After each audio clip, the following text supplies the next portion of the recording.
एक बार की बात है। मुंबई की भीड़-भाड़ वाली गलियों में एक सकरी सी झुग्गी बस्ती थी, जहां हर घर की छतें टपकती थीं और दीवारों में दरारें थीं। मगर उसी बस्ती में एक लड़की थी, जिसकी आंखों में सपने थे। सना। सना की उम्र 16 साल थी, लेकिन जिंदगी ने उसे 30 का बना दिया था।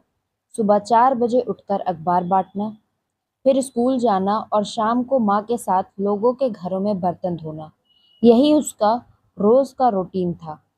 पापा कभी ऑटो चलाते थे, मगर अब बीमार रहने लगे थे। माँ की कमर झुकी जा चुकी थी, पर चेहरे पर हार नहीं थी। सना जब कभी थक कर कहती, माँ मुझसे नहीं होगा, तो माँ मुस्कुरा कर कहती, बेटी, जमीन पर चलने वाली हर लड़की उड़ नहीं सकती, लेकिन इरादा पक्का हो तो वो जरूर उड़ती है, चाहे पंख हो या ना हो। फिर एक दिन स्कूल में एक लीगल अवेयरनेस प्रोग्राम हुआ। एक बड़े वकील साहब आए। उन्होंने बच्चों से पूछा, कौन बनना चाहता है जज। क्लास में सन्नाटा था। किसी ने हाथ नहीं उठाया, शायद इसीलिए कि किसी ने खुद को कभी उस कुर्सी पर बैठे देखा ही नहीं था। लेकिन एक हाथ ऊपर गया, सना का। बच्चे हंसे। कुछ ने फुसफुसा कर कहा, अरे ये तो झुग्गी की लड़की है। इसकी औकात कोर्ट के बाहर खड़े होने की भी नहीं है। लेकिन उस दिन सना के अंदर कुछ बदल गया। घर आकर सना ने अपने पुराने टूटे हुए शीशे में खुद को देखा। चेहरे पर थकान थी, आंखों में लालिमा थी, पर एक चमक भी थी, कुछ कर दिखाने की। उसने खुद से कहा, अगर मैं खुद को लायक नहीं मानूंगी, तो ये दुनिया मुझे कभी मौका नहीं देगी। अब कोई बहाना नहीं, अब बस मेहनत। उसने अगले दिन से अखबार बांटने के साथ साथ कोचिंग के लिए स्कॉलरशिप ढूंढनी शुरू की।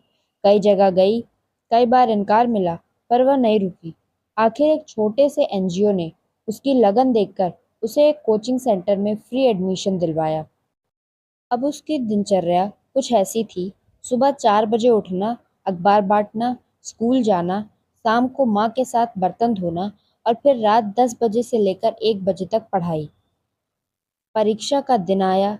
3 साल की लगातार मेहनत के बाद वो दिन आया जब सिविल जज की परीक्षा थी।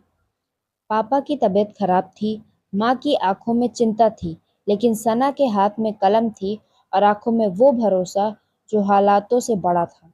पेपर मुश्किल था, पर सना मुस्कुरा रही थी। उसे डर नहीं था, क्योंकि अब वो खुद को जानती थी। कुछ महीने बाद वही झुग्गी बस्ती, वही गलियां, वही लोग, लेकिन आज एक लड़की सफेद कुर्ते में, सीधी चाल और चमकती आंखों के साथ बस्ती में दाखिल होती है।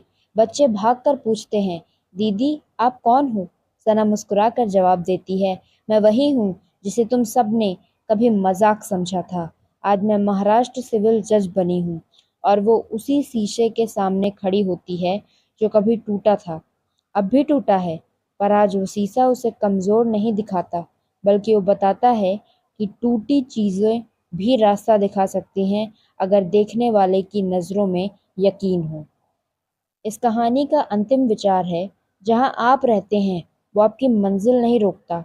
जो आप सोचते हैं वही आपकी उड़ान तय करता है। और कभी कभी सबसे बड़े सपने सबसे छोटी जगहों में पलते हैं। धन्यवाद।